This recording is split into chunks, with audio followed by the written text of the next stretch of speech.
বন্ধুরা, আপনারা কি জানেন কন্যা সন্তান কাদের বাড়িতে জন্ম নেয়? কাদের বাড়ি চয়ন করেন ভগবান কন্যা সন্তানের জন্য? বন্ধুরা, আপনারা অনেকেই হয়তো জানেন না কন্যা সন্তান বহু জন্মের পুণ্যের পর আমাদের বাড়িতে জন্ম নেন। কিন্তু বন্ধুরা, এই যুগে দাঁড়িয়েও অনেকেরই এমন ধারণা যে কন্যা সন্তান জন্ম দিলে তাদের বংশের উন্নতি হবে না। এটি কেবলমাত্র মূর্খতারই পরিচয়। কারণ বন্ধুরা, কন্যা সন্তানের জন্ম কখনোই যার তার বাড়িতে হয় না। যাদের বাড়িতে কন্যা রূপে মা লক্ষ্মী আসেন তারা হন খুবই ভাগ্যশালী। নমস্কার প্রিয় দর্শক বন্ধুরা, কৃষ্ণার্জুন চ্যানেলের পক্ষ থেকে জানাই আপনাদের আন্তরিক স্বাগত। চলুন বন্ধুরা, জেনে নেওয়া যাক ভগবান কোন বাড়ি চয়ন করেন কন্যা সন্তান জন্ম দেওয়ার জন্য। কোন পুণ্য কর্ম করলে পিতা মাতার ঘরে কন্যা সন্তানের জন্ম হয়। একদিন মহারথী অর্জুন শ্রীকৃষ্ণকে জিজ্ঞাসা করলেন, হে মাধব, কোন কোন পুণ্য করলে একজন কন্যা সন্তানের মাতা পিতা হওয়ার সুযোগ পাওয়া যায়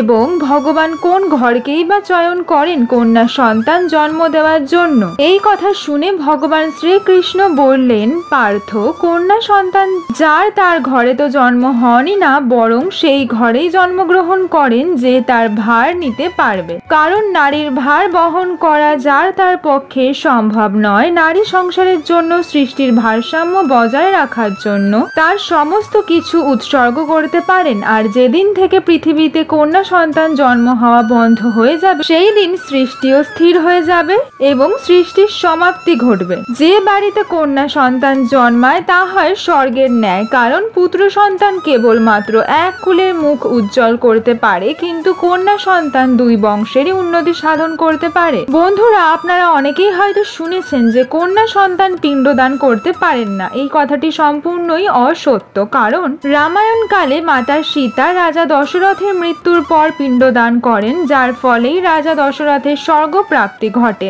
এবং তার আত্মা মুক্তি লাভ করে। আমাদের শাস্ত্রে এমনটাই উল্লেখ রয়েছে যে একটি মেয়ে তার বাবার পিণ্ডদান করতে পারবেন এবং শ্বশুর বাড়িতে যদি কোনো পুত্র সন্তান না থাকেন তাহলে পুত্রবধূ পিণ্ডদানের অধিকার লাভ করেন। তারা খুবই সৌভাগ্যবান যাদের বাড়িতে কন্যা সন্তান জন্ম নেন। আর যাদের বাড়িতে একের অধিক কন্যা সন্তান জন্মগ্রহণ করে তারা খুবই ভাগ্যশালী হন এবং তারা পূর্বজন্মে একাধিক পুণ্য সঞ্চিত করেছেন। আর সেই জন্যই হয়তো শাস্ত্রে বলা হয়েছে মেয়েরা লক্ষ্মীর সমান। অনেকে এমনটা মনে করেন মেয়ে সন্তান তো বেশি পড়াশোনা করিয়ে কি হবে, সেই তো শ্বশুর বাড়িতে গিয়ে খুন্তি নাড়বে। কিন্তু বন্ধুরা, একবার ভেবে দেখুন একজন মানুষের মনে কত কিছুই ইচ্ছা থাকে, কত স্বপ্ন থাকে, কিন্তু এর ফলে তাদের সেই স্বপ্ন কিন্তু স্বপ্ন হয়েই রয়ে যায়। এই জন্য অবশ্যই তার পিতা মাতার উচিত তাদের কন্যা সন্তানকে লেখাপড়া অবশ্যই শেখানো। একজন ছেলের থেকে বেশি একজন মেয়েই তার পরিবারের মানুষকে দেখাশোনা করে, তার পিতা মাতার কথা ভাবে। কন্যা সন্তানের জন্ম উৎসবের মতোই পালন করা উচিত। বন্ধুরা, একজন নারী কখনোই কারোর বোঝা হন না, সে কেবলমাত্র তার পরিবারকে সৌভাগ্য